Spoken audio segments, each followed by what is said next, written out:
خط لے کر اس کے پاس گئے تھے۔ اس طرح مظلوم حارث کے قتل سے سفیروں کی جانیں خطرے میں پڑ گئی تھیں، اس لیے نبی کریم صلی اللہ علیہ وسلم نے قریباً 3000 کی فوج زید بن حارثہ رضی اللہ عنہ کے ہمراہ روانہ کی اور فرمایا اگر زید شہید ہو جائیں تو جعفر امیر ہوں اور جعفر شہید ہو جائیں تو عبداللہ بن رواحہ امیر ہوں گے۔ اسلامی لشکر شمال کی طرف بڑھتا ہوا معان پہنچا اور یہیں لشکر نے پڑاؤ ڈالا اور جاسوسوں نے اطلاع پہنچائی کہ ہرقل قیصر روم بلقا کے علاقے میں معاب کے مقام پر 1,00,000 رومیوں کا لشکر لے کر خیمہ زن ہے اور اس کے جھنڈے تلے عرب کے صحرا نشین عیسائی قبائل لخم، جزام، بلقین، بحرا اور بلیجی وغیرہ کے بھی قریباً 1,00,000 آدمی شہنشاہ ہرقل کی آمد پر وہاں جمع تھے۔ اس لیے حاکم غسان نے ہرقل سے مدد کی درخواست کی۔ ہرقل نے اس کی مدد کے لیے فوج بھیج دی۔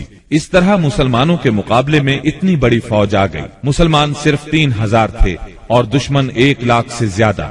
مورخین نے ان کی تعداد 1,50,000 تک لکھی ہے۔ اتنی بڑی تعداد دیکھ کر مسلمان سوچ میں پڑ گئے۔ اس کے بارے میں انہوں نے آپس میں مشورہ کیا تو کچھ لوگوں کا خیال تھا کہ ہم رسول اللہ صلی اللہ علیہ وسلم کو تحریری طور پر دشمن کی تعداد کی اطلاع دیں۔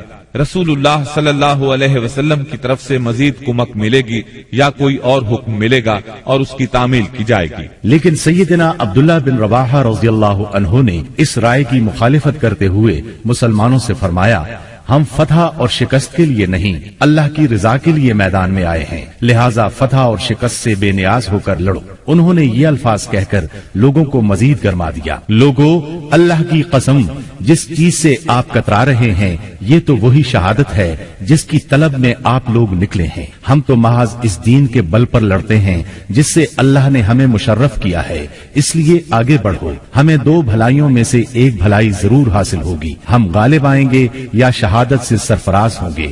آخرکار سیدنا عبداللہ بن رواحہ رضی اللہ عنہ کی پیش کی ہوئی بات پر عمل کیا گیا اور اس طرح جنگ شروع ہو گئی۔ رسول اللہ صلی اللہ علیہ وسلم کے پروردہ سیدنا زید بن حارثہ رضی اللہ عنہ فوج کے سپاہ سالار تھے۔ سیدنا زید بن حارثہ نہایت جواں مردی سے لڑتے اور دشمنوں کو مارتے کاٹتے آخر شہید ہو گئے۔ ان کی شہادت کے بعد سیدنا جعفر طیار رضی اللہ عنہ نے جھنڈا اپنے ہاتھوں میں لیا۔